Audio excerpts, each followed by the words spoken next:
चलो तो आज हम लोग फिर से पढ़ेंगे आगे वही खरगोश का पार्ट 2। क्योंकि आज लाइव क्लास नहीं चल पाएगी तो रिकॉर्डेड रूप में आप सभी को मिल जाएगी। तो सबसे पहले आप सभी को आज कौन सा दिवस है, क्या कोई है? मजदूर दिवस 1 मई है क्या? चलो तो सबसे पहले 1 मई है आज, तो मजदूर दिवस की आप सभी को हार्दिक शुभकामनाएं हैं। हाँ, विश्व श्रमिक दिवस। तो श्रमिक कौन होते हैं? मजदूर होते हैं ना। तो हम लोग कल क्या क्या पढ़े थे? कल हम लोग खरगोश पढ़ रहे थे, खरगोश के पाचन तंत्र हम लोग रिवाइज कर रहे थे ना। तो कहाँ तक पढ़े थे? लार ग्रंथियों तक पढ़े थे। तो हमने बात की थी कि मुंह की बात चल रही थी खरगोश के, कि खरगोश के मुंह में जीभ पाई जाती है। और जीभ मसल्स की यानी कि मांसपेशियों की बनी होती है। मांसपेशियों के अध्ययन को सार्कोलॉजी कहते हैं, यही सब पढ़ रहे थे। और जीभ में बहुत सारे छिद्र पाए जाते हैं जिनको हम लोग पैपिली कहते हैं, और वो हमें स्वाद बताने का काम करती हैं, है कि नहीं? और इसके बाद हम लोग ने दांत पढ़े थे, लार ग्रंथियां पढ़ी थी, कि खरगोश में 4 जोड़ी लार ग्रंथियां पाई जाती हैं। और जो मनुष्यों में है केवल 3 जोड़ी लार ग्रंथियां पाई जाती हैं। तो आज हम लोगों का कुछ हेडिंग वगैरह पढ़ा था कुछ, कोई बात नहीं। तो आज आप लोग हेडिंग डाल लीजिए अमाशय। क्या हेडिंग डालेंगे? अमाशय।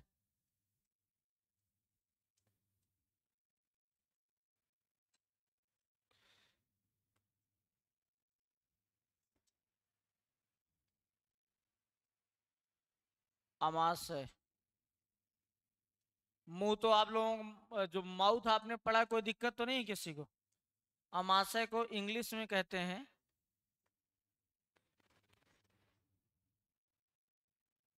स्टमक। ठीक। जो अमाशय होता है, आप लोगों को मैंने एक चीज लिखाया था, एक पॉइंट लिखाया था कि स्तनधारियों में डायाफ्राम पाया जाता है। ये बात बताई थी हमने जब हम लोग पढ़ रहे थे कार्डेटा संघ। तो सभी स्तनधारियों में डायाफ्राम पाया जाता है। जो वक्ष गुहा है ना, जो वक्ष गुहा यानी कि जिससे हार्ट वगैरह रहता है, उसको अलग करती है किससे? उदर गुहा से। मतलब कि जो अमाशय से वक्ष को अलग करने का काम कौन करता है? डायफ्राम करता है।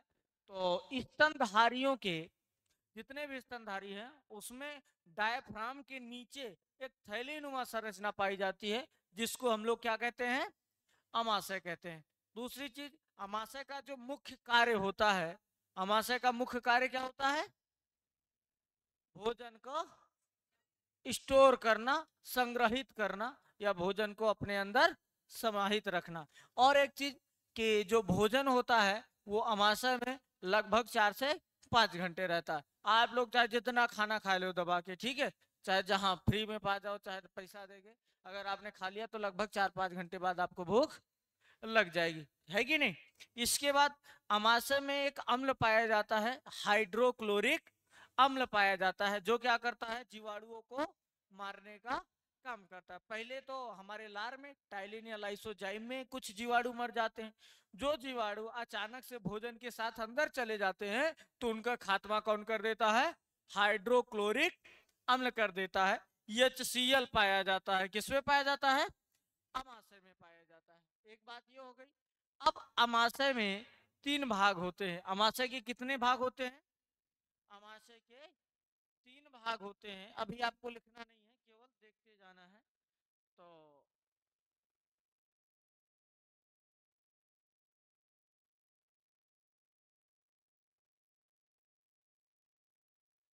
ये देखो, यहां से ये वाला जो पोर्शन है, ये छोटी आयत यहां से स्टार्ट हो जाती है नीचे, समझे कि नहीं?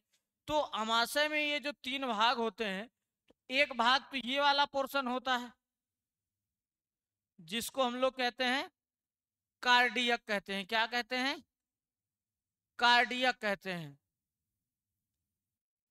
और ये वाला जो भाग होता है, ये बीच वाला पोर्शन, इसको कहते हैं फंडिक कहते हैं। क्या कहते हैं? फंडिक कहते हैं।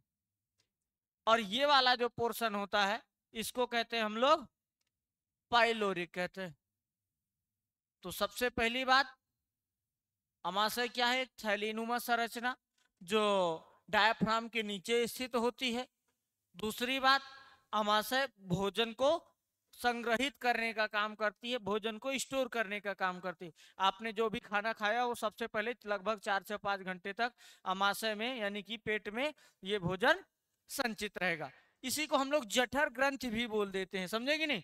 याद रखना, अमाशय को ही हम लोग जठर ग्रंथि भी बोल देते हैं। अमाशय में 3 भाग, कार्डियक, फंडिक और पाइलोरिक।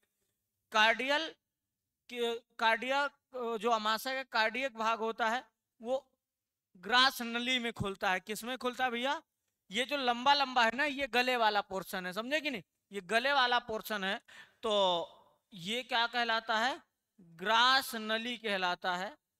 ग्रास नली, इसको कहते हैं ईसोफेगस, समझे कि नहीं? इसे कहते हैं ओइसोफेगस। और यहां से ऊपर ये रहता है, ये वाला थोड़ा पोर्शन रहता है, ये ग्रसनी कहलाता है। क्या कहलाता है? ग्रसनी। तो ग्रसनी और ग्रास नली में कुछ खास नहीं है। ये मुंह का जो अंतिम भाग ग्रसनी होता है, और क्या नाम, जो ग्रास नली होती है, जो गर्दन की लंबाई होती है, ये क्या है? ग्रास नली। जिसकी गर्दन जितनी लंबी, ग्रास नली की लंबाई उतने लंबी। ग्रास नली का काम सिर्फ इतना है, भोजन को रास्ता देना। आपने खाना खाया, अब इसी ग्रास नली के रास्ते द्वारा ही भोजन स्टमक में यानी कि अमाशय में आता है, समझे कि नहीं? अब पूछेगा आपसे कार्डियक किस में खुलता है, तो ग्रास नली में खुलता है। ये कार्डियक भाग किस में खुलता है? ग्रास नली में खुलता है। पाइलोरिक किस में खुलता है? ये छोटी आंत में खुलता है। किसमें? छोटी आंत में। छोटी आंत के 3 भाग होते हैं। सबसे पहले वाले भाग को ग्रहणी कहते हैं, समझ में आया कि नहीं? सबसे पहले वाले भाग को ग्रहणी कहते हैं। याद रहेगा ये सारी चीजें? तो ग्रहणी में खुलता है कौन सा पोर्शन? पाइलोरिक। या तो वहां पे ग्रहणी ऑप्शन में होगा या तो छोटी आंत ऑप्शन में होगा, समझे कि नहीं? देखो, हमारा जो पाचन तंत्र है वो कुछ इस प्रकार से काम करता है, आहार नाल के आधार पे काम करता है। जो आहार नाल मनुष्यों में अगर हम बात करें तो लगभग 9 से 10 मीटर लंबी आहार नाल होती है। आहार नाल माउथ से स्टार्ट होती है, समझे कि नहीं? माउथ से, और एनस से एंड हो जाती है, ठीक है ना? स्टार्टिंग पॉइंट क्या है? माउथ, और एंडिंग पॉइंट उसका क्या है? एनस। अब इसके बीच में बहुत सारी चीजें आ जाती हैं। आपका माउथ भी आ जाता है, ग्रसनी ग्रास नली भी आ जाता है, स्टमक या आमाशय भी आ जाता है ना? और इसके बाद ये नीचे नली जाती है, यहाँ से मुड़ी हुई संरचना बनती है, समझे कि नहीं? तो ये सारी चीजें किसके अंतर्गत हैं? आहार नाल के अंतर्गत आती हैं, एलिमेंट्री कैनाल के अंतर्गत आती है, समझे कि नहीं? तो अगर आपसे कोई पूछता है मनुष्यों में आहार नाल की लंबाई कितनी होती है, 8 से 10 मीटर या 9-10 मीटर, कभी कभी 11 मीटर भी किसी किसी किताब में मिल जाएगा आपको। तो ये पॉइंट याद रखना। तो सबसे पहले हम हेडिंग आपने डाला स्टमक, उसमें आप लोग लिखना चालू करिए। लिखेंगे सबसे पहला पॉइंट, सभी स्तनियों में ये क्लास आप लोगों को रिकॉर्डेड फॉर्म में मिलेगी, लाइव तो आज नहीं चल पाया।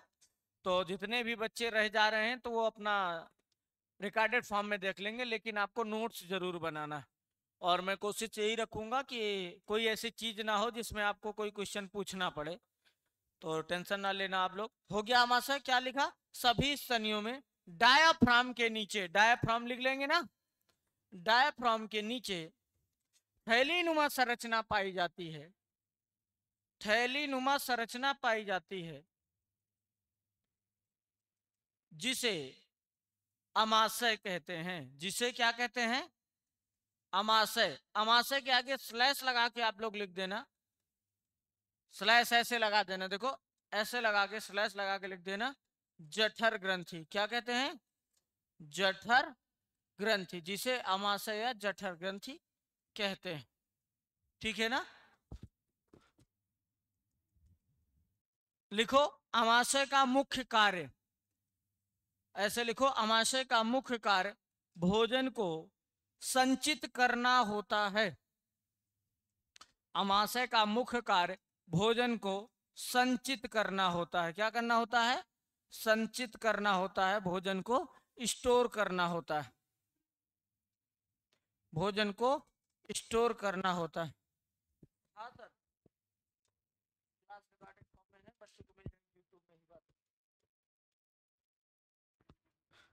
समझे कि नहीं भाई? चलो, अब भोजन को संचित करने का काम करता है। अगला पॉइंट लिखो, अमाशय में भोजन, अमाशय में भोजन लगभग लगभग 4 से 5 घंटे रुकता है। अमाशय में भोजन लगभग 4 घंटे रुकता है, 4 से 5 घंटे रुकता है, ठीक है। 4 से 5 घंटे रुकता है, मतलब कि हमको क्या लगता है, 4-5 घंटे बाद भूख लगने लगती है, फिर से भूख लगने लगती है, क्योंकि जैसे अमाशय खाली हुआ उसको भूख का आभास होने लगता है। अब अगला पॉइंट लिखो, अमाशय के 3 भाग होते हैं। अमाशय के 3 भाग होते हैं, तीनों के नाम लिख दो। नंबर 1 कार्डियक, नंबर 2 फंडिक, और नंबर 3 पाइलोरिक। ये आपका नंबर 1 हो गया, ये नंबर 2 हो गया, और ये नंबर 3 हो गया। अगर आपसे कभी पूछ लिया जाए कि कार्डिक पाइलोरिक द्वारा किससे जुड़ा होता है, तो फंडिक द्वारा जुड़ा होता है। भाई 3 ही भाग हैं, 2 पूछेगा तो तीसरा अपने आप लोग मार दोगे कि नहीं मार दोगे? क्यों? हो जाएगा। चलो, अब इसमें तीनों नाम लिख लो आप लोग। इसके बाद लिखेंगे हम लोग कि कार्डियक ग्रास नली में खुलता है। किस में खुलता है? ग्रास नली में खुलता है। ये देखो, कार्डियक ग्रास नली में खुलता है। ऐसे क्वेश्चन पूछे जा सकते हैं, है ना, स्टेटमेंट वाइज, कि अमाशय के विषय में सत्य कथन है। तो कार्डियक ग्रास नली में खुलता है,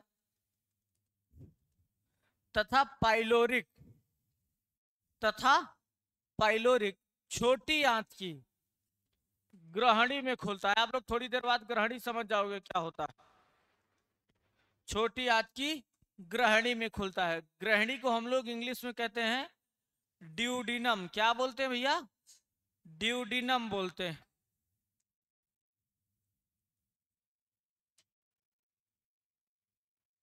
ड्यूडिनम बोलते हैं, है? कार्डियक ग्रास नली की ग्रास नली में खुलता है, और जो पाइलोरिक होता है वो छोटी आंत की ग्रहणी में खुलता है। और छोटी आंत की ग्रहणी को इंग्लिश में कहते हैं ड्यूडिनम।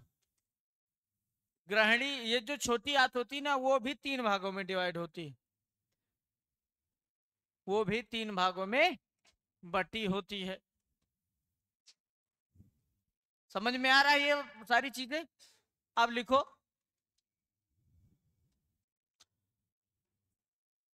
अमाशय में, अमाशय में, ये चित्र आपको बनाने की जरूरत नहीं, बस मैंने बना दिया है आपकी समझने के लिए। अमाशय में HCl, HCl यानी कि ब्रैकेट में आप लोग लिख सकते हो हाइड्रोक्लोरिक अम्ल, हाइड्रोक्लोरिक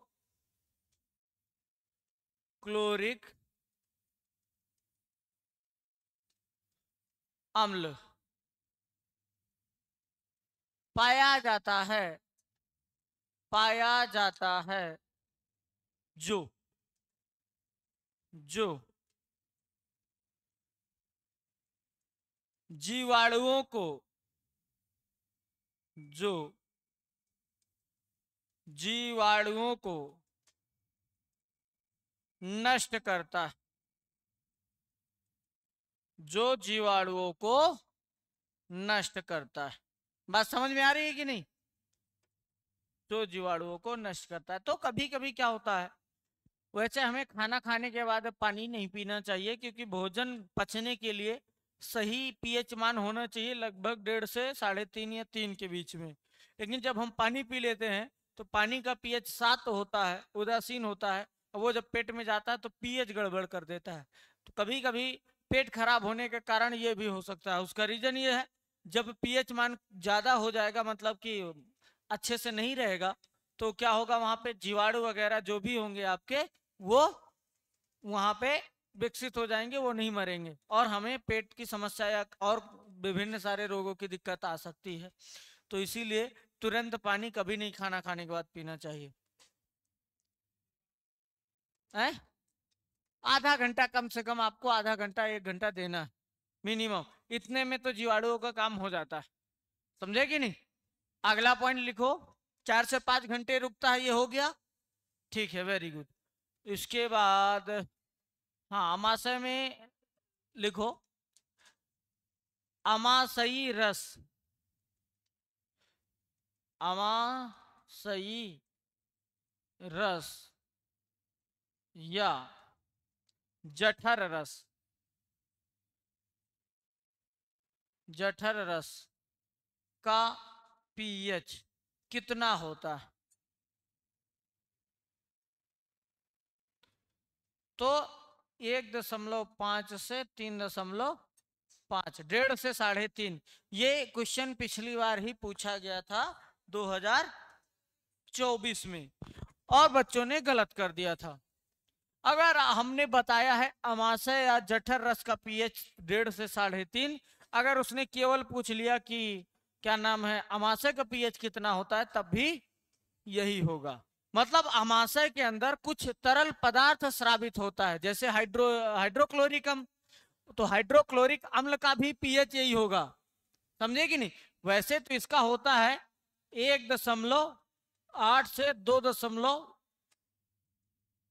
नहीं 1.8 से 2.5 ऐसे कुछ होता है हाइड्रोक्लोरिक अम्ल का। लेकिन जब वो इसके अंदर आता है ना, तो हम भी हाइड्रोक्लोरिक पीएच का मान भी इतना याद रखेंगे, समझे कि नहीं। याद रहेगा, अमाशय के अंदर, पेट के अंदर कुछ तरल पदार्थ स्रावित होता है, जिसको हम लोग अमाशयी रस या जठर रस कहते हैं, क्योंकि जठर से ही तो निकला, अमाशय को जठर भी कहते हैं हम लोग। तो जठर रस का पीएच कितना है? 1.5 से 3.5। हाइड्रोक्लोरिक अम्ल का भी पीएच उतना याद रखना, समझे कि नहीं भाई, वो भी तो जठर रस में ही सम्मिलित है। अगला पॉइंट लिखो, अमाशय में, अमाशय में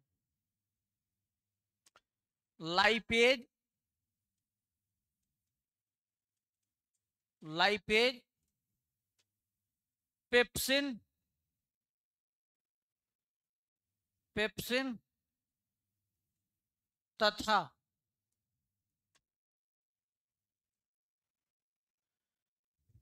रेनिन, रेनिन के आगे इसका स्पेलिंग जरूर लिख लेना, क्योंकि एक सेम रेनिन और होता है, हिंदी वही सेम होती है, लेकिन उसका जो स्पेलिंग होता है ये होता है, तो ये गलत हो जाएगा। ये हम लोग किडनी में पढ़ेंगे, तो कुछ क्वेश्चन आपको इंग्लिश से ही सॉल्व करने पड़ेंगे, समझे कि नहीं। 2 जगह रेनिन हिंदी में लिखा मिल जाएगा, तो वहाँ इंग्लिश तरफ देखो आप, कि एंजाइम वाला पूछ रहा है तो डबल एन, और किडनी वाला पूछ रहा है तो सिंगल एन, समझे कि नहीं। तो क्या लिखा, अमाशय में लाइपेज, पेप्सिन तथा रेनिन नामक एंजाइम स्रावित होते हैं, नामक एंजाइम स्रावित होते हैं। आपने देखा होगा कि जब छोटे छोटे, ये ज्यादातर रेनिन छोटे बच्चों में स्रावित होता है, जब बच्चा दूध पीता है तो वो तुरंत उल्टी कर देता है, दही बन जाता है दूध के, समझे कि नहीं, दूध फट जाता है, तो किसके कारण? रेनिन के कारण होता है, ये बात आप लोग याद रखना। इसके बाद जो लाइपेज होता है, ये किसको तोड़ता है? वसा को तोड़ता है। किसको तोड़ता है? वसा को तोड़ने का काम करता है। और ये जो पेप्सिन होता है, ये प्रोटीन को तोड़ता है। किसको तोड़ता है? प्रोटीन को तोड़ता है। और याद रखना, पूछेगा लाइपेज या पेप्सिन किस माध्यम में कार्य करते हैं, तो अम्लीय माध्यम में कार्य करते हैं, क्योंकि ये कहाँ पाए जाते हैं? जठर रस में पाए जाते हैं, अमाशयी रस में पाए जाते हैं। यही तो लिखा है, अमाशय में लाइपेज, पेप्सिन तथा रेनिन नामक एंजाइम स्रावित होते हैं। स्रावित होने का मतलब निकलते हैं। और ये जब एंजाइम निकलते हैं, तो भाई जठर रस में पीएच मान 1.5 से 3.5 है, यानी कि 7 से कम है, अम्लीय माध्यम हुआ वहां पे ना, तो ये काम किस में करेंगे? अम्लीय माध्यम में। ये अगर आपसे पूछे कि लाइपेज किस माध्यम में कार्य करता है, तो या पेप्सिन किस माध्यम में कार्य करता है, तो अम्लीय माध्यम में कार्य करता है। बात इतना समझ में आया कि नहीं? ये पूछे जाएंगे आपसे, कौन सा एंजाइम कहां से स्रावित होता है, किस माध्यम में कार्य करता है, समझे कि नहीं? ये मैं लिखा दूंगा अभी बाद में, लिखो नहीं, यहीं पे लिख लो। पेप्सिन तथा लाइपेज अम्लीय माध्यम में कार्य करते हैं। पेप्सिन तथा लाइपेज अम्लीय माध्यम में कार्य करते हैं। पेप्सिन तथा लाइपेज अम्लीय माध्यम में कार्य करते हैं। रेनिन भी रहेगा, रेनिन भी रहेगा। हो गया इतना, बात समझे आई? चलो अब हमारा अमाशय यहां से, लेकिन एक चीज और लिख लो, जब अमाशय खाली पेट होता है, मतलब अगर आपसे पूछे कि खाली अमाशय मतलब कि अमाशय जब उसमें कुछ खाना नहीं भरा होता है तब वो किस आकार का होता है? तो जे आकार का होता है। मतलब कि अमाशय जो होता है दिखाई कैसा देता है? खाली अमाशय। भरे हुए अमाशय का कोई आकार नहीं होता। मान लो अपने अढ़ैया भर खा लिया, 4-6 किलो जो भी मिल गया आपको भंडारे वंडारे में, तो फूल जाएगा वो। तो जब फूल जाएगा तो उसका कोई आकार नहीं होगा। लेकिन जब खाली अमाशय का आकार अगर आपसे पूछे तो जे शेप का है ना, तो लिख लो।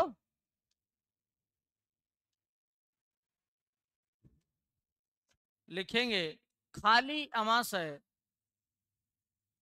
खाली अमाशय का आकार या शेप जे आकार का। किसका? जे आकार का। कहीं कहीं ये आकार भी दिया रहता है।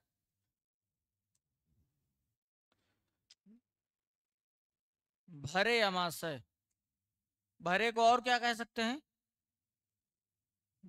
भरे अमाशय का आकार, हाँ, या फूली हुई कोई आकार नहीं, नो शेप।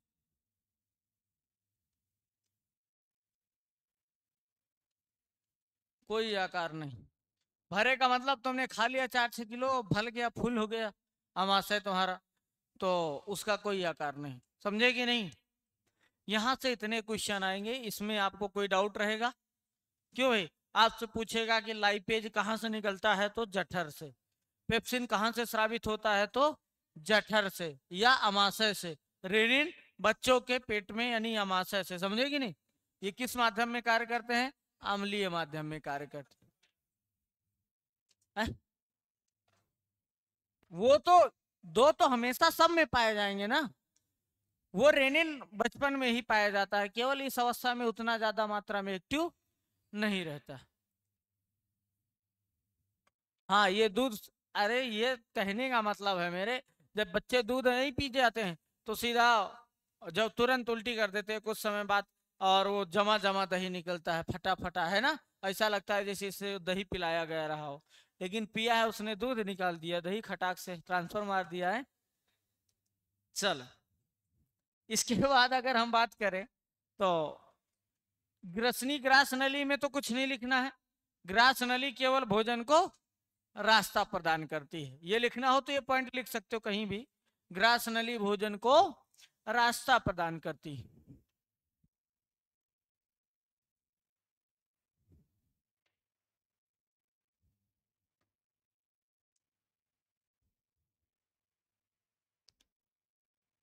अब हेडिंग अगली आपको डालनी होगी, छोटी आंत। नहीं, पहले हेडिंग डालो आंत,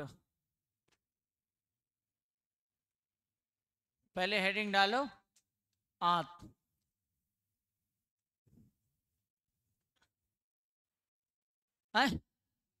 इंटेस्टाइन, इंटेस्टाइन,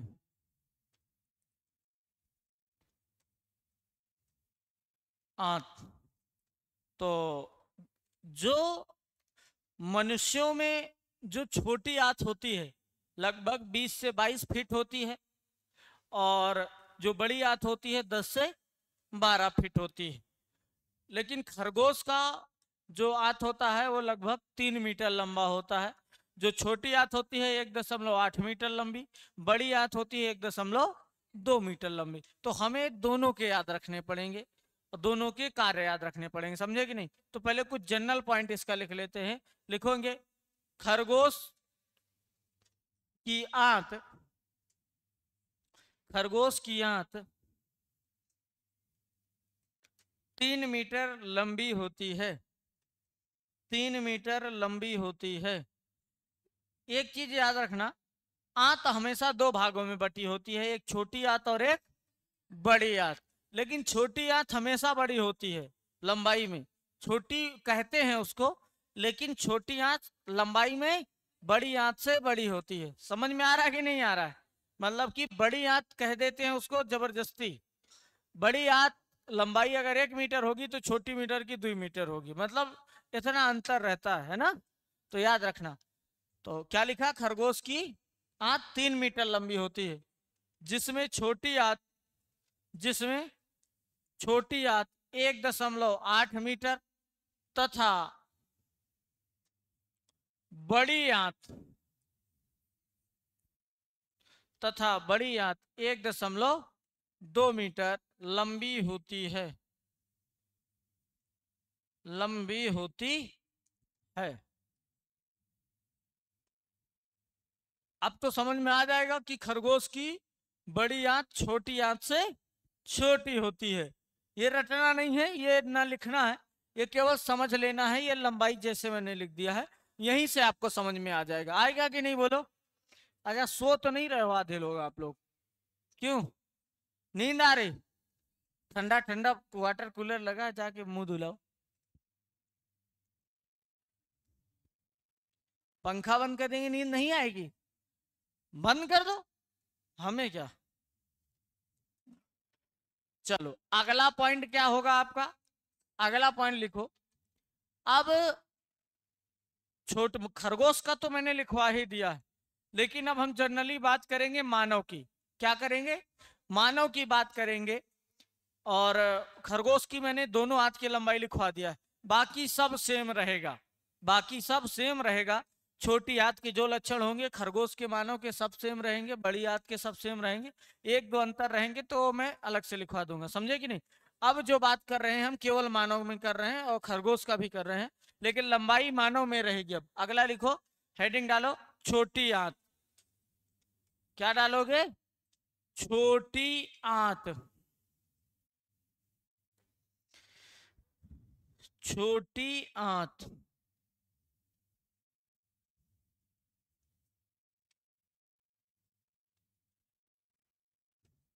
पड़ गई छोटी आंत, तो लिखेंगे छोटी आंत का मुख्य कार्य, छोटी आंत का मुख्य कार्य भोजन का पाचन करना है। छोटी आंत का मुख्य कार्य भोजन का पाचन करना है। छोटी आंत का मुख्य कार्य भोजन का पाचन करना है। हो गया इतना। अगला पॉइंट लिखो, छोटी आंत के 3 भाग होते हैं, छोटी आंत के 3 भाग होते हैं, समझे कि नहीं। नंबर 1, वहीं पे तीनों के नाम लिख लो। सबसे पहले आ जाएगा आपका, हिंदी में लिख देना, हिंदी में कैसे बता देना सही लिख रहे हैं कि नहीं। ड्यूडिनम, इसको हिंदी में कहते हैं ग्रहणी। और दूसरा है जेजुनम। क्या है? जेजुनम। हिंदी में इसको नहीं पता हमें, देशांत्र कहते हैं, देशांत्र। और इसके बाद आता है तीसरा, इलियम। इलियम को ऐसे लिखो, इलियम, इसको कहते हैं क्षुद्रांत। याद रहेगा, जिसमें से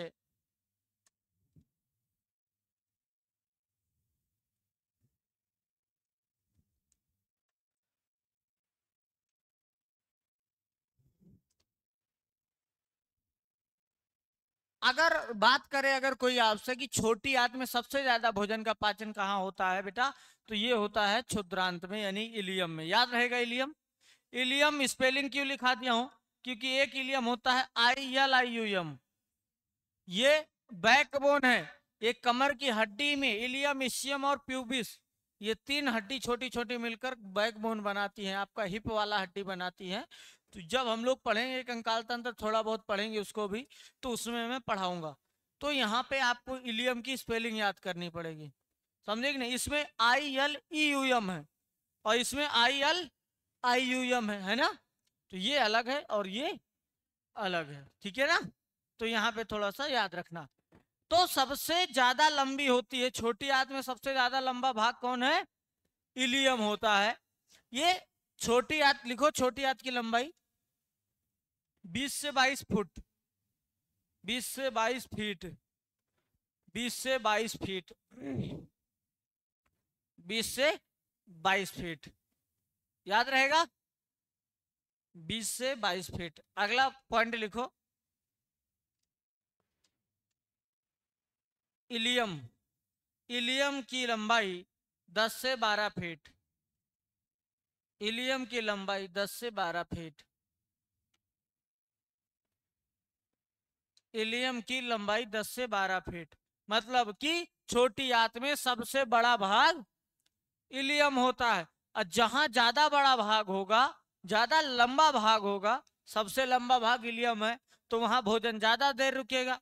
तो छोटी आंत का मेन काम होता है भोजन को पचाना, और छोटी आंत में सबसे ज्यादा भोजन का पाचन कहाँ पे होता है, तो इलियम में होता है, क्योंकि वो सबसे लंबा भाग होता है। बड़ी आंत का क्या काम है, पानी तथा दवाओं को, है ना, वाटर एंड मेडिसिन को एब्जॉर्ब करना, अवशोषित करने का काम कौन करता है, बड़ी आंत करता है। अगर हम बात करें कि बड़ी आंत का क्या काम है, तो बड़ी आंत का मुख्य काम होता है पानी को अवशोषित करना और दवाओं को अवशोषित करना। याद रहेगा कि नहीं, बोलो, याद रहेगा ना, दोनों के काम अच्छे से याद रख लेना।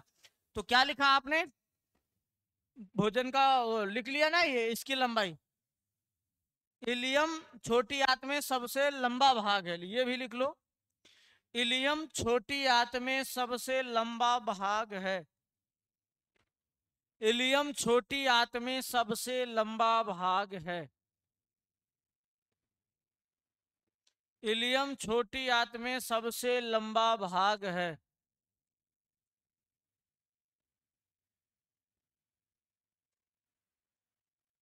छोटी आंत में, अगला पॉइंट लिखो, छोटी आंत में भोजन का सबसे ज्यादा पाचन इलियम में होता है। ये पॉइंट मैंने कभी नहीं किसी को भी लिखा है, हर साल थोड़ा थोड़ा अपडेट करना है ना। छोटी आंत में भोजन का पाचन सबसे ज्यादा, छोटी आंत में भोजन का पाचन सबसे ज्यादा इलियम में होता है। किसमें होता है, इलियम में होता है। आज कौन कौन नहा के आया है, नहा के आए हो, अरे यार, चल, हो गया इतना, याद रहेगा। चलो एक पॉइंट लिखो, छोटी आंत के इलियम में, छोटी आंत के इलियम में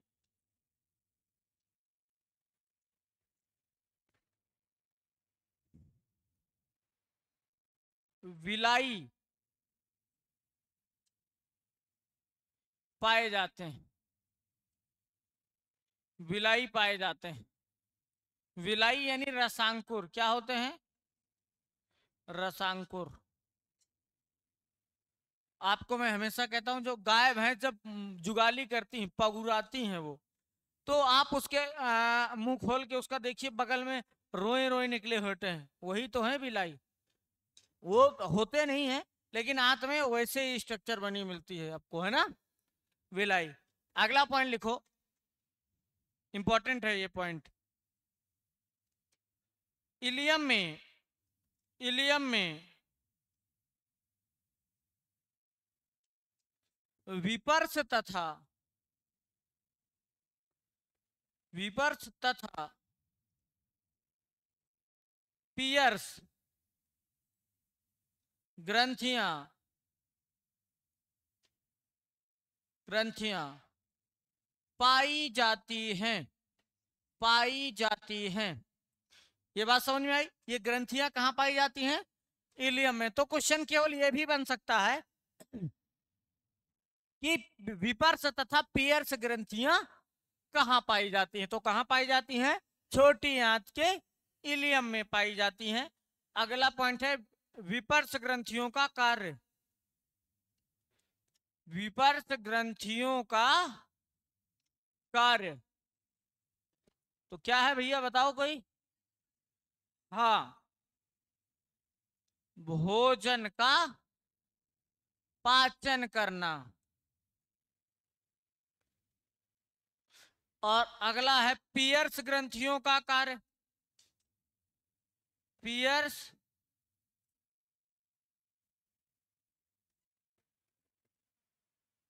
ग्रंथियों का कार्य, तो उसके आगे लिख देना लिम्फोसाइट का निर्माण करना। लिम्फोसाइट का निर्माण करना।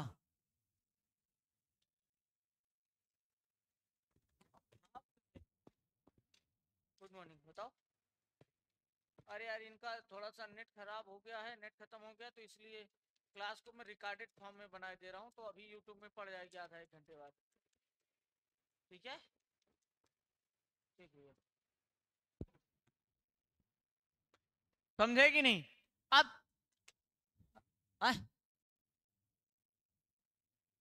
विपर्स, ये पियर्स साबुन नहीं जो आता, तो पियर्स ग्रंथियों का काम क्या होता है? लिम्फोसाइट का निर्माण करना। लिम्फोसाइट क्या है? एक WBC का एक भाग होता है। लिम्फोसाइट ये कोशिकाएं होती हैं जिनको हम T4 सेल भी कहते हैं, समझे कि नहीं? तो जब किसी को एड्स होता है ना, तो वो सबसे पहले लिम्फोसाइट कोशिका को मार देता है। लिम्फोसाइट कोशिका क्या करती है? हमारे शरीर के अंदर बाहरी जो भी जीवा मतलब रोग कारक प्रतिरोधक मतलब कि रोग को उत्पन्न करने वाले कारक होते हैं, उनको ये क्या करता है? मार देता है। लेकिन अगर एड्स में क्या होता है? इसी को मार देती है एड्स, समझे कि नहीं? HIV क्या करता है? इसको मार देता है। तो जब हमारे शरीर में रोगाणुओं को मारने के लिए कोई नहीं बचेगा, तो हमें जुकाम हो जाएगी, तो जीवन भर जुकामें बनी रहेगी, चाहे जितना दवाई गोली खाओ। आप जो टैबलेट लेते हो किसी भी दवा का, मतलब किसी फीवर का है आपका, ये जुकाम बुखार हो गया, कुछ भी है, तो वो जीवाणु क्या नाम, वो फीवर के रोगाणुओं को मारता नहीं है, वो दवा इसको जगा देती है। ये अगर सोती रहती है तो वो इसको जगा देती है कि जाओ भाई अपना काम करो। तो जब वो वहां मरा पड़ा है ये, तो जागेगा क्या? चाहे आप जितनी गोलियां खा लो, है कि नहीं, चाहे जितने कैप्सूल खा लो। कौन कौन से कैप्सूल खाते हो आप लोग? कॉम्बी फ्लेम वगैरह खाते हो ना, दुनिया भर के, है ना? तो जब ये नहीं रहेगा, तो इसलिए क्या होता है, इंसान को बुखार आ जाएगा तो जीवन भर बुखारे रहेगा और धीरे धीरे वो निपट जाएगा, समझेंगे नहीं? हाँ, इसीलिए एड्स से बचे रहना। अगला पॉइंट है भैया, अगर ये लिम्फोसाइट, एक काम और लिख सकते हो, रोग प्रतिरोधक क्षमता प्रदान करना। रोग प्रतिरोधक क्षमता प्रदान करना। अभी रोग प्रतिरोधक क्षमता मतलब कि इम्यूनिटी पावर। क्या है? इम्यूनिटी कह नहीं देते यार भैया, हमारा इम्यूनिटी बहुत लो है। अगर हमारे बॉडी में इम्यूनिटी यानी रोग प्रतिरोधक क्षमता कम जाती है, सबसे पहले उसका असर होठों में दिखाई देता है। होठ आपके फटने लगते हैं, सूखने लगते हैं। तो जब जानना तुम्हारे होठ फट रहे हैं, तो सीधा इम्यूनिटी को इम्प्रूव करने के लिए अच्छा खाना खाना, अच्छा पानी पीना, समय से सोना, समय से जगना, समझे कि नहीं? आए नहीं कि ठंडी में होठ फट गए तो गुहारी मारने लगो, ठंडियों में तो फट ही जाते होठ, है ना? तो ये आपका इलियम वाला पोर्शन रहा। इसमें किसी कोई दिक्कत? छोटे आंत खत्म हो गई है आपकी। अब हेडिंग डालो बड़ी आंत। तो छोटी आंत में लंबाई 20 से 22 फीट, और छोटी आंत में सबसे लंबा भाग इलियम, जिसकी लंबाई 10 से 12 फीट होती। रोग प्रतिरोधक क्षमता प्रदान करना, प्रदान करना। पूरी बात तो समझ लिया करो। अब जैसे कोई तोप है यहाँ पे लगी है, कोई आए शत्रु तो हम यहीं से दबा दे तो मर जाएगा, वो सीधा बम से उड़ जाएगा। तो ये क्या है, ये हमें रक्षा प्रदान कर रही है कि नहीं? सुरक्षा प्रदान करेगी ना वो तोप। हमारे पास जो बंदूक है, अगर हमारे पास कोई आ रहा है तलवार लेके तो हम सीधा यहीं से उड़ा देंगे उसको, तो वो सुरक्षा प्रदान कर रही है ना। तो इसी प्रकार जब लिम्फोसाइट कोशिका क्या करती है, रोगाणुओं को मार देती है। तो जब रोगाणुओं को वो मार देती है तो क्या हुआ, एक प्रकार से रोग प्रतिरोधक, मतलब रोगों से लड़ने की क्षमता प्रदान करती है। समझे कि नहीं?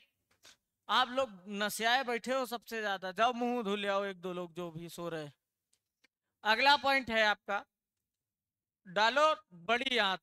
क्या डालोगे? बड़ी आंत। खरगोश की बड़ी आंत कितनी लंबी होती है?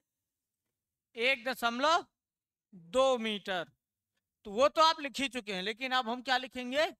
मनुष्य वाला लंबाई चौड़ाई लिख रहे हैं ना। बड़ी आंत को कहते हैं लार्ज इंटेस्टाइन, छोटी आंत को स्मॉल इंटेस्टाइन। समझे कि नहीं? ये लिख दिया भैया, लार्ज इंटेस्टाइन।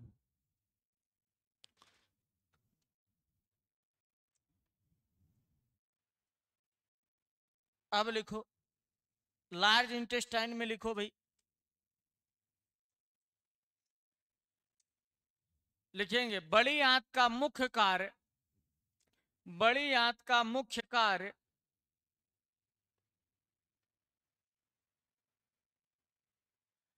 पानी तथा दवाओं को अवशोषित करना है। पानी तथा दवा का अवशोषण करना है। पानी तथा दवा का अवशोषण करना, ये कितना अच्छा क्वेश्चन आपसे पूछा जा सकता है। जब हम कोई दवा खाते हैं तो वो कहाँ पे काम करेगी? वो बड़ी आंत में जाएगी, वहां उसका अवशोषण होगा, तब जाके वो काम करना प्रारंभ करेगी। समझेगी नहीं? तो पानी तथा दवाओं का पाचन बड़ी आंत में, कुल मिला के अवशोषण होता है। समझेगी नहीं? अब अगला पॉइंट लिखो, बड़ी आंत की लंबाई मानव में है, चल रहा है बातें, तो 10 से 12 फीट। कितना? 10 से 12 फीट। देखो छोटी आंत से कितना छोटा है। छोटी आंत का केवल इलियम 10 से 12 फीट है, और ये पूरी की पूरी 10 से 12 फीट है ना। ये पूरी की पूरी 10 से 12 फीट।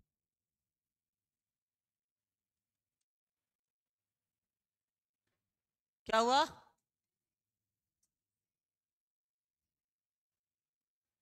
अरे वो तुम लोगों ने देखा होगा, ऐसे ऐसे गुड़ियाई गुड़ियाई स्ट्रक्चर पाचन तंत्र में, तो ये मुड़ी हुई होती है ना। अभी तुमको पुरिया में काट के भर दिया जाए तो तुम तो इतने लंबे हो जाओगे, है ना। तो ये मुड़ी हुई रहती है। तुम्हारा चूरन बना के एक डिब्बे में भर दिया जाएगा तो तुम तो 5 किलो के डिब्बे में भी आ जाओगे। तो वो तो अलग बात है। लिखो, बड़ी आंत के 3 भाग होते हैं। बड़ी आंत के कितने भाग? 3 भाग होते हैं। आपकी एक किताब है भारत भारती, भारत भारती में कुछ उल्टा दिया हुआ है, तो पाचन तंत्र जो पढ़ा रहा हूँ तो उसके चक्कर में ना पढ़ना, उस किताब के चक्कर में। समझे कि नहीं? क्योंकि वो उस किताब में मुझे लग रहा है थोड़ा सा गलत दिया हुआ है।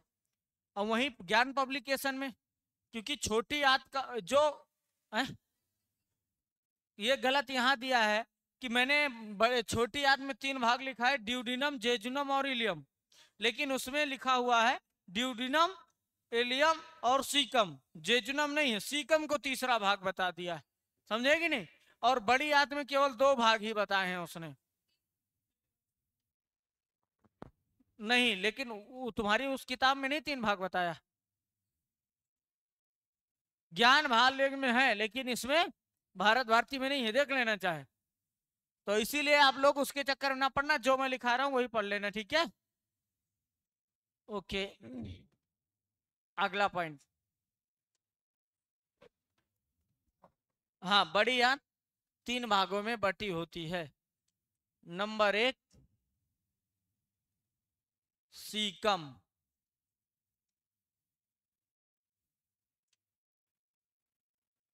अरे नहीं, इंग्लिश रहने दो, कोई दिक्कत नहीं।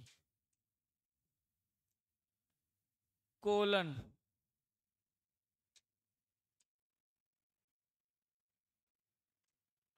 रेक्टम, या इसी को कहते हैं मलाशय।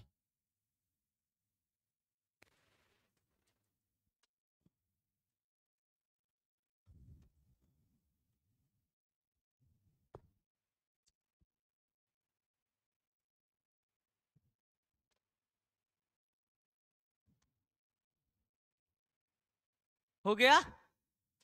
अब सबसे इंपॉर्टेंट है इसमें सीकम। मानव में सीकम अविकसित होता है, कम विकसित होता है, समझे कि नहीं? क्योंकि सीकम का मेन काम होता है सेल्यूलोज का पाचन करना। किसका पाचन करना? सेल्यूलोज का पाचन करना। सेल्यूलोज क्या है? जो पेड़ पौधे की पत्तियां खा लो, लकड़ी खा लो, जो मना है सो खा लो, है ना, वो क्या होता है पेड़ पौधों में? सेल्यूलोज होता है, समझे कि नहीं? तो जितने शाकाहारी जंतु होते हैं, जैसे गाय भैंस बकरी कुत्ता बिल्ली वगैरह, कुत्ता नहीं कहेंगे तो बिल्ली भी नहीं कहेंगे, जितने शाकाहारी जंतु है गाय भैंस बकरी, है ना, इनमें सीकम, और रैबिट में, खरगोश में भी पूर्ण विकसित होता है। इसलिए ये गाय घास फूस खाती हैं और वो पूरे अच्छी तरीके से डाइजेस्ट हो जाता है कि नहीं? तो सबसे पहले ऐसे आप जनरल पॉइंट लिखना है, नॉर्मली लिखेंगे शाकाहारी जंतुओं में सेल्यूलोज का पाचन, सेल्यूलोज का पाचन शाकाहारी जंतुओं में सेल्यूलोज का पाचन सीकम द्वारा होता है।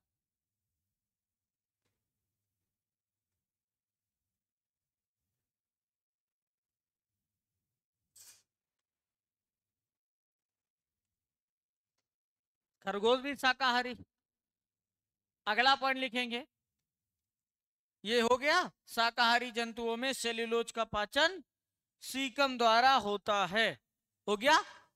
लिखेंगे अगला पॉइंट, मनुष्य में सीकम, मनुष्य में सीकम कम विकसित होता है। मनुष्य में सीकम कम विकसित होता है।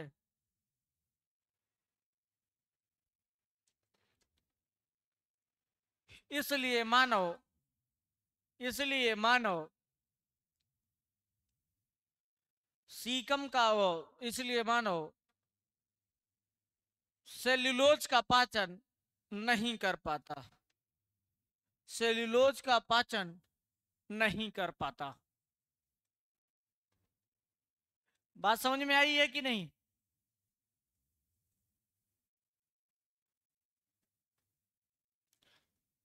इसमें तो बस केवल इतना ही लिख लो।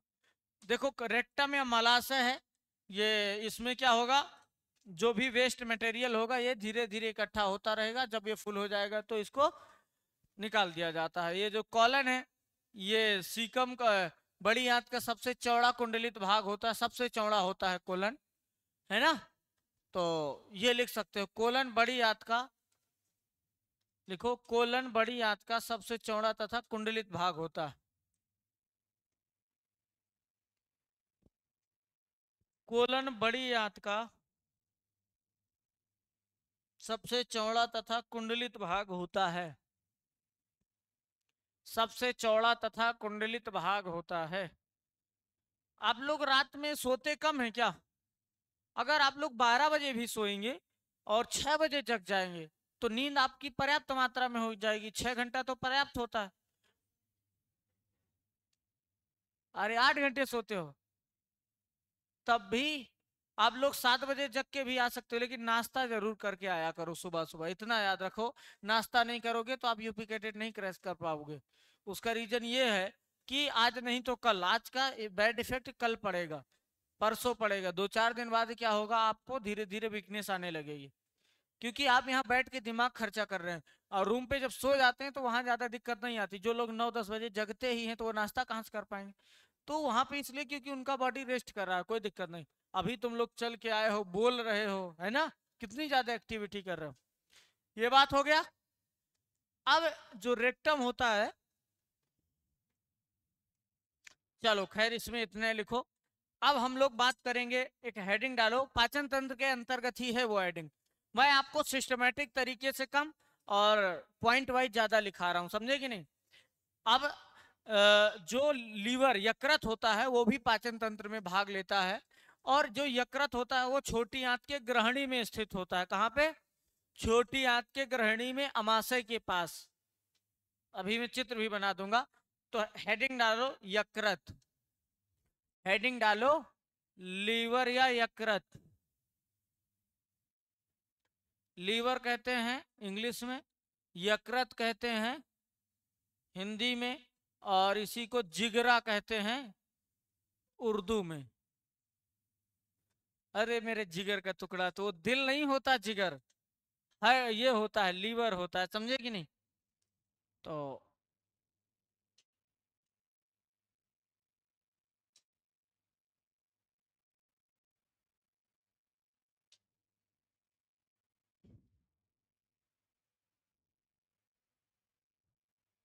ये इधर छोटी आंत है, इधर मुड़ी हुई, समझे कि नहीं। ये यहां तक छोटी आंत है, इसके बाद बड़ी आंत लग जाएगी इधर ही से। और और ये वाला जो पोर्शन है, यहां से यहां तक का पोर्शन, ये वाला पोर्शन ग्रहणी कहलाता है। क्या कहलाता है? ग्रहणी यानी ड्यूडीनम कहलाता है। और ये मुड़ा वाला पोर्शन जो होता है आपका, ये क्या कहलाता है? यहाँ से जेजुनम कहलाता है। और फिर इधर ज्यादा मुड़ा हुआ भाग इलियम कहलाता है, समझे कि नहीं। तो ये जो ग्रहणी है, इसी ग्रहणी में, इसी ग्रहणी में क्या होता है? ये होता है हमारा पहले तो पित्ताशय। अब पित्ताशय लीवर के ही अंदर रहता है, समझे कि नहीं। और ये हो गया आपका यकृत हो गया। क्या हो गया? यकृत हो गया। तो अगर आपसे कोई पूछे यकृत कहाँ स्थित होता है, तो छोटी आंत की ग्रहणी में, अमाशय के पास। कहाँ पे? अमाशय के पास। तो यकृत में पित्ताशय भी पाया जाता है। पित्त रस का पित्त जानते हो, कफ, कफ जो पूछा जाता है क्वेश्चन, पित्त रस का निर्माण कहाँ होता है, तो यकृत में होता है। कहाँ पे? यकृत में होता है। अब पित्त रस स्थित कहाँ पे होता है, मतलब कहाँ पे स्टोर रहता है, तो पित्ताशय में। कहाँ पे? पित्ताशय में। पित्ताशय किस कलर का होता है? हरे कलर का होता है। ये भी पूछा जा सकता है आपसे, पित्ताशय किस कलर का होता है? ग्रीन कलर का होता है, हरे कलर का होता है, समझे कि नहीं, बोलो। यकृत में पाया जाता है। यकृत में तो है पित्ताशय है? नहीं, यकृत के अंदर पाया जाता है, ग्रहणी से तो जुड़ा होता है ना। वो तो फिर ऑप्शन के आधार पे डिपेंड करता है, अभी मैं इसका जवाब थोड़ी ना ऐसे दे पाऊंगा। वो तो ऑप्शन में आएगा कि अगर मान लो यकृत नहीं रहेगा तब ग्रहणी लगाना पड़ेगा, समझे कि नहीं। ये बात समझ में आई कि नहीं? Okay, very good. तो इसको हटा दें, इस चित्र को। नहीं तो लो, लगा रहने दो। सबसे सबसे पहले हम बात करेंगे पहले पॉइंट की, कि यकृत के अध्ययन को क्या कहते हैं। तो सबसे पहले कहेंगे यकृत के अध्ययन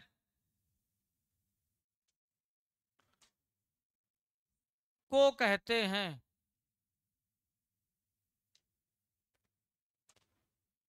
तो हिपैटोलॉजी। क्या कहते हैं? हिपैटोलॉजी। अगर पूछे आपसे कोई हिपैटोसाइट कोशिकाएं कहाँ पाई जाती हैं, तो यकृत में पाई जाती हैं। हिपैटोसाइट कोशिकाएं कहाँ पाई जाती हैं? यकृत में पाई जाती हैं, इसलिए इसके अध्ययन को हिपैटोलॉजी कहते हैं। ये बात समझ में आई कि नहीं, बोलो। अगला पॉइंट आप लोग लिखेंगे, यकृत 1.2 से 1.5 kg का होता है।